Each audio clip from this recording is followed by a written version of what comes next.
बहुत स्वागत है आप सभी का। आप देख रहे हैं न्यूज 18 बिहार झारखंड। मैं हूं आपके साथ जया मिश्रा। बुलेटिन की शुरुआत बड़ी खबर के साथ करने जा रहे हैं। नीतीश कैबिनेट की बैठक कल है। कल शाम 3:30 बजे मुख्य सचिवालय में ये बैठक होगी। कई एजेंडे पर मुहर लगेगी। नौकरी और रोजगार के लिए 3 नए विभागों पर भी मुहर लग सकती है। नए विभागों पर भी फैसला हो सकता है। नीतीश कैबिनेट की कल बैठक है। 3:30 बजे ये बैठक प्रस्तावित है और मुख्य सचिवालय में बैठक आयोजित की गई है। कई एजेंडे पर मुहर लग सकती है। नौकरी और रोजगार के लिए बने 3 नए विभागों पर भी सरकार फैसला कर सकती है, यानी इन पर भी मुहर लग सकती है। तो नीतीश कैबिनेट को लेकर ये बड़ी खबर दे रहे हैं। नीतीश कैबिनेट की कल बैठक होने जा रही है। नौकरी और रोजगार को लेकर बड़े फैसले हो सकते हैं। बड़े प्रस्तावों पर मुहर लग सकती है।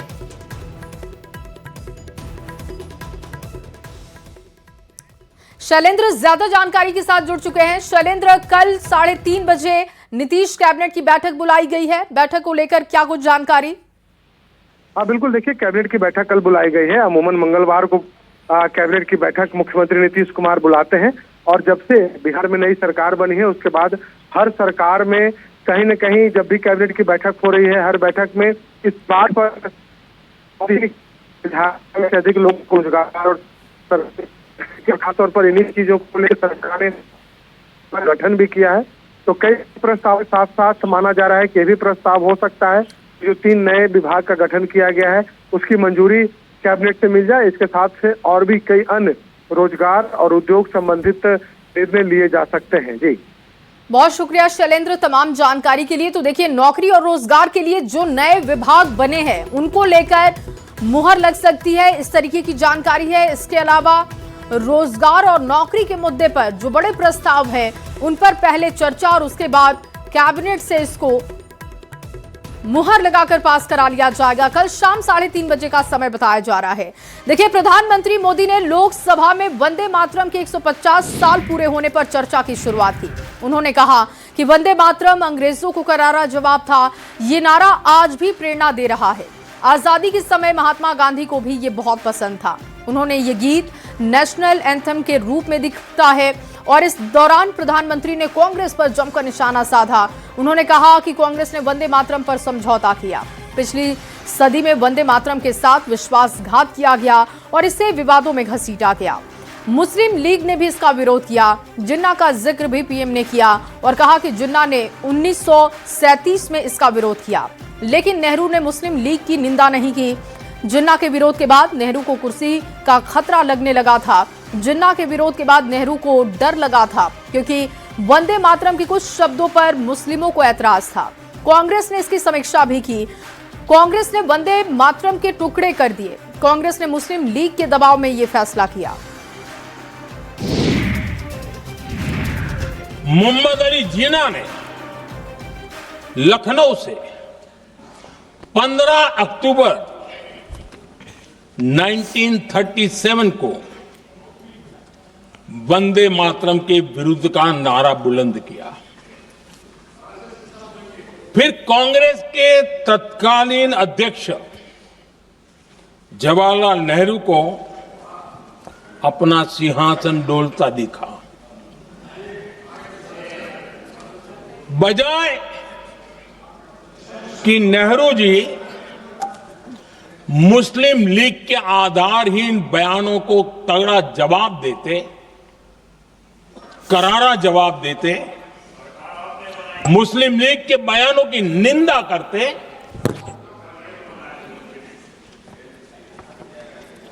और वंदे मातरम के प्रति खुद की भी और कांग्रेस पार्टी की भी निष्ठा को प्रकट करते हैं। लेकिन उल्टा हुआ। वो ऐसा क्यों कर रहे, वो तो पूछा ही नहीं, न जाना। लेकिन उन्होंने वंदे मातरम की ही पड़ताल शुरू कर दी। जिन्ना के विरोध के 5 दिन बाद ही 20 अक्टूबर को नेहरू जी ने नेताजी सुभाष बाबू को चिट्ठी लिखी। उस चिट्ठी में जिन्ना की भावना से नेहरू जी अपनी सहमति जताते हुए कि वंदे मातरम की, ये जो उन्होंने सुभाष बाबू को लिखा है, वंदे मातरम की आनंद मठ वाली पृष्ठभूमि मुसलमानों को इरिटेट कर सकती है। मैं नेहरू जी का कोट पढ़ता हूं।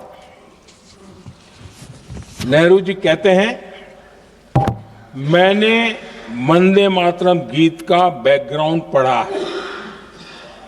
नेहरू जी फिर लिखते हैं, मुझे लगता है कि ये जो बैकग्राउंड है इससे मुस्लिम भड़केंगे। और चलिए इस बीच आपके सामने एक और बड़ी खबर रखते हैं। विधानसभा चुनाव में एनडीए की ऐतिहासिक जीत के बाद बिहार के सभी सांसदों ने प्रधानमंत्री मोदी से मुलाकात की। इस मुलाकात में चुनावी सफलता के प्रति आभार व्यक्त किया गया और इसके साथ साथ आगे की राजनीतिक दिशा, विकास संबंधित रणनीति और केंद्र और राज्य समन्वय को मजबूत करने पर बात हुई। इस दौरान प्रधानमंत्री ने सांसदों से कहा कि बड़ी जीत बड़ी जिम्मेदारी के साथ आती है। और आरएलएम के राष्ट्रीय अध्यक्ष और राज्यसभा सांसद उपेंद्र कुशवाहा का प्रधानमंत्री ने अभिनंदन किया। अभिनंदन करने पर कहा कि प्रधानमंत्री के कुशल नेतृत्व के चलते जीत हो रही है। प्रधानमंत्री के प्रति बिहार की जनता का आशीर्वाद है, मुख्यमंत्री के प्रति जनता का आशीर्वाद है। हम सब लोगों ने मिलकर प्रधानमंत्री का स्वागत, अभिनंदन किया। उम्मीद करते हैं कि प्रधानमंत्री के नेतृत्व में एनडीए ने जो भी संकल्प पत्र में कहा वो सब पूरा करेगा।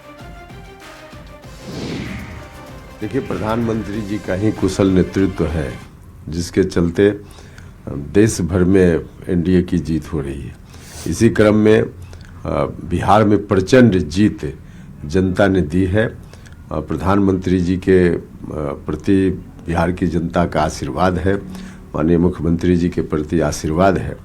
तो इस बात के लिए हम सब लोगों ने मिलकर प्रधानमंत्री जी का स्वागत किया है, उनका अभिनंदन किया है और हम उम्मीद करते हैं कि एनडीए ने प्रधानमंत्री जी के नेतृत्व में बिहार में जो कुछ भी संकल्प पत्र के माध्यम से कहा है, तमाम चीजें पूरी की जाएंगी। तो बिहार में एनडीए की बम्पर जीत के बाद सभी सांसदों की प्रधानमंत्री मोदी से मुलाकात के दौरान दरभंगा सांसद गोपाल जी ठाकुर सहित सभी एनडीए सांसदों ने मिथिला की परंपरा के अनुसार पाग, चादर और मखाना माला पहनाकर प्रधानमंत्री नरेंद्र मोदी का सम्मान किया। सांसद डॉक्टर गोपाल जी ठाकुर ने कहा कि प्रधानमंत्री मोदी जी का नेतृत्व बिहार और देश के लिए सौभाग्य है। उनके विजन और निर्णय क्षमता ने भारत को विश्व मंच पर नई पहचान दी। सांसदों ने प्रधानमंत्री मोदी के नेतृत्व और काम करने की शैली की खुलकर सराहना की। आज देश सबका साथ, सबका विकास, सबका विश्वास और सबका प्रयास के मंत्र के साथ जिस गति से आगे बढ़ रहा है वो प्रधानमंत्री जी के सशक्त और ओजस्वी नेतृत्व की ही देन है। आज देश के यशस्वी प्रधानमंत्री, नव भारत के विश्वकर्मा, दुनिया के सर्वाधिक लोकप्रिय नेता, परम आदरणीय श्री नरेंद्र भाई मोदी जी को बिहार में हुई एनडीए की प्रचंड जीत पर हम सभी एनडीए सांसदों ने बिहार के समस्त जनता जनार्दन की ओर से स्वागत, अभिनंदन, वंदन, बधाई देने का काम किया। वहीं मिथिला के परंपरा से मिथिला पेंटिंग, चादर, पाग, मखान के माला से भी सम्मानित करने का मुझे अवसर मिला। बिहार की जनता ने पीएम मोदी जी के विकसित बिहार, विकसित भारत के मॉडल पर जिस अटूट विश्वास के साथ भरोसा किया है, आने वाला समय में बिहार के समग्र विकास में इसका असर दिखने को मिलेगा। और वहीं बिहार एनडीए सांसदों से प्रधानमंत्री मोदी की मुलाकात के बाद एलजेपी आरबी की सांसद शांभवी चौधरी ने बयान दिया। कहा कि हमने बिहार में पीएम नरेंद्र मोदी को उनके नेतृत्व और अभियान के समर्थन के लिए बधाई और धन्यवाद दिया, जिसने हमारे चुनावों को मजबूत गति दी। जीत का जश्न मनाते हुए पीएम ने हमें याद दिलाया कि बड़ी जीत बड़ी जिम्मेदारी के साथ आती है। कि बड़ी जीत के साथ बड़ी जिम्मेदारी भी आती है।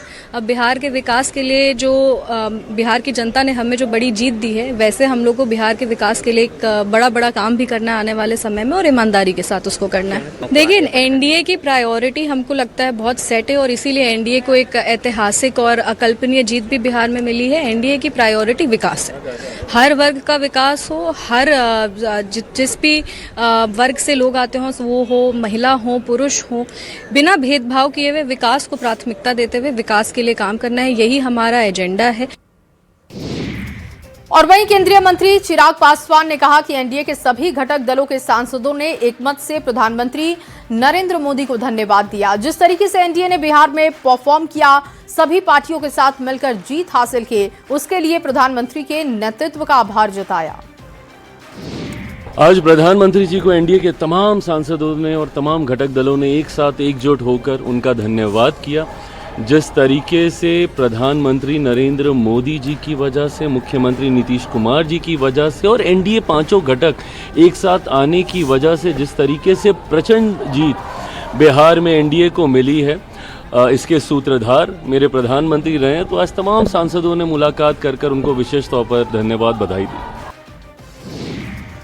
और अगली बड़ी खबर बक्सर से, जहां मुख्यमंत्री नीतीश कुमार ने नवानगर प्रखंड में बन रहे स्पेशल इकोनॉमिक जोन का हवाई सर्वे किया। ये बक्सर जिले का डुमरांव अनुमंडल क्षेत्र के नवानगर प्रखंड में विकसित हो रहा है।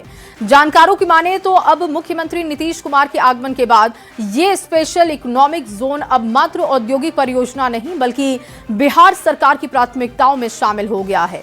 कल 125 एकड़ में 109 करोड़ रुपए की लागत से इसे तैयार किया जा रहा है। बक्सर जिले का नवानगर प्रखंड अब उद्योग के क्षेत्र में नई उड़ान भरने वाला है। बिहार के मुख्यमंत्री नीतीश कुमार नवानगर पहुंचे और यहां पर औद्योगिक क्षेत्र का पूरा उन्होंने निरीक्षण किया और उन्होंने साफ तौर पर कहा कि यहां आने वाले समय में कई बड़ी इकाइयों की स्थापना की जाएगी।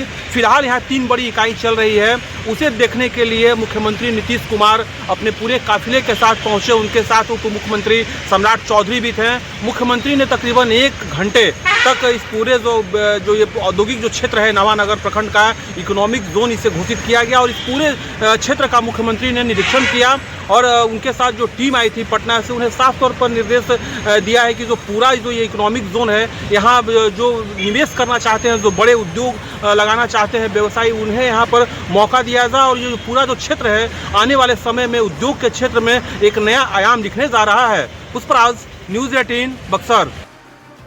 बड़ी कंपनियां आएंगी और जैसा कि मैंने कहा बिल्कुल इंडस्ट्रियल हब बनाने की तैयारी है, SEZ बनाने की तैयारी है और सारी मूलभूत सुविधाएं दी जाएंगी और पूरे इलाके का चतुर्दिक विकास होगा। और वहीं जेडीयू के नेता और कार्यकर्ता लगातार निशांत कुमार को राजनीति में सक्रिय होने को लेकर आवाज उठा रहे हैं। अब तो सीधे सीधे निशांत के हाथों में जेडीयू की कमान सौंपने को लेकर मांग उठने लगी है। युवा जेडीयू के प्रदेश उपाध्यक्ष की तरफ से पार्टी कार्यालय समेत पटना के अलग अलग जगहों पर पोस्टर लगाए गए और इस पोस्टर के जरिए अब निशांत कुमार के हाथों में जेडीयू की कमान सौंपने की मांग उठाई गई। और बिहार में न्यूक्लियर प्लांट लगाने की तैयारी है। बिहार में 3 न्यूक्लियर पावर प्लांट लगाने की तैयारी शुरू कर दी गई है। सिवान, बांका और रजौली में सर्वे का काम शुरू हुआ। आपको बता दें कि NPCIL और NTPC ने सर्वे का काम शुरू कर दिया है। डिप्टी सीएम सम्राट चौधरी ने एक्स पर इस बात की जानकारी दी। सम्राट चौधरी ने एक्स पर लिखा, माननीय प्रधानमंत्री श्री नरेंद्र मोदी जी के नेतृत्व में केंद्र सरकार ने बिहार में 3 न्यूक्लियर पावर प्लांट लगाने की तैयारी शुरू कर दी है और इसके लिए सिवान, बांका और रजौली में सर्वे का काम शुरू कर दिया गया है। संयुक्त टीमें तीनों जगहों पर भूकंप, पानी की उपलब्धता, जमीन की उपलब्धता और इसके अलावा आबादी का घनत्व और जमीन की स्थिति से जुड़े सभी पहलुओं की जांच कर रही है। संयुक्त टीम केंद्र और राज्य सरकार को जल्द अपनी पूरी रिपोर्ट सौंपेगी। देश में 100 गीगावाट परमाणु ऊर्जा उत्पादन का लक्ष्य जल्द पूरा हो सकेगा और इसके लिए ये कदम बहुत महत्वपूर्ण है। तो वहीं बिहार में प्रस्तावित 3 न्यूक्लियर पावर प्लांट को लेकर सियासी बयानबाजी तेज हो चुकी है। बीजेपी और जेडीयू ने इसे राज्य के विकास के लिए औद्योगिक क्रांति की शुरुआत बताया है। आरजेडी और कांग्रेस ने बीजेपी का अधूरा वादा बताया, जिसको धरातल पर उतारने के लिए उनका दावा है कि कोई काम नहीं हो रहा है और ना ही इसका धरातल पर कोई असर दिखेगा। बिहार में न्यूक्लियर पावर स्टेशन लगाने की प्रक्रिया शुरू होना पूरे राज्य के लिए ऐतिहासिक उपलब्धि है।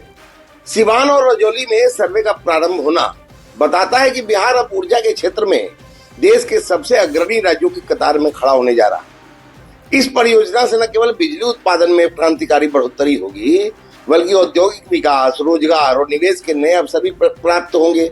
देखिए, बिहार सरकार न्यूक्लियर पावर प्लांट लगाने की तैयारी की बात कर रही है।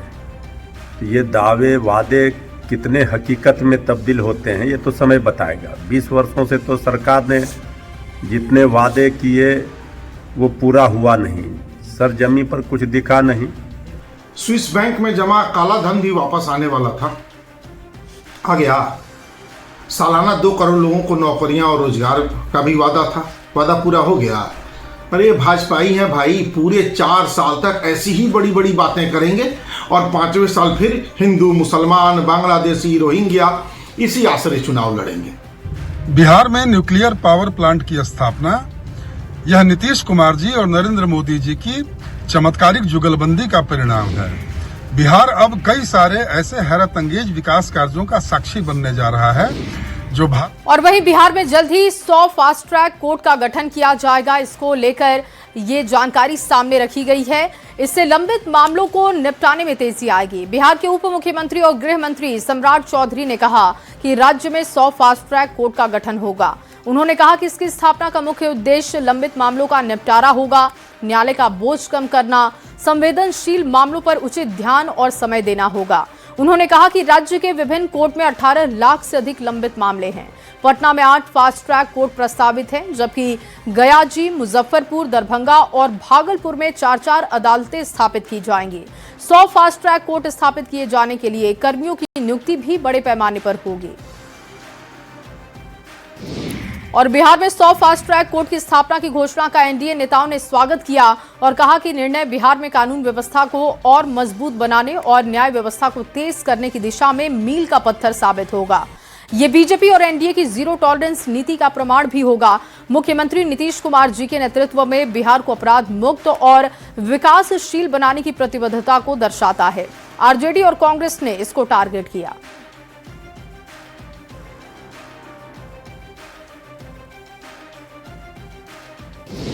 बिहार में भाजपा एनडीए की सरकार में माननीय गृह मंत्री सम्राट चौधरी जी ने जो 100 से फास्ट ट्रैक कोर्ट की स्थापना करने का निर्णय लिया है, जो कि बहुत बड़ा कदम है।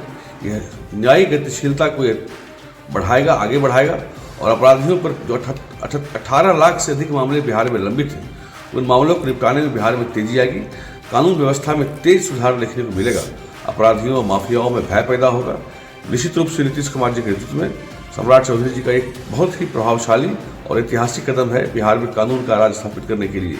यह दर्शाता है कि कैसे नीतीश कुमार जी के नेतृत्व में बिहार में भाजपा एनडीए अपराध पर जीरो टॉलरेंस नीति के लिए कटिबद्ध है।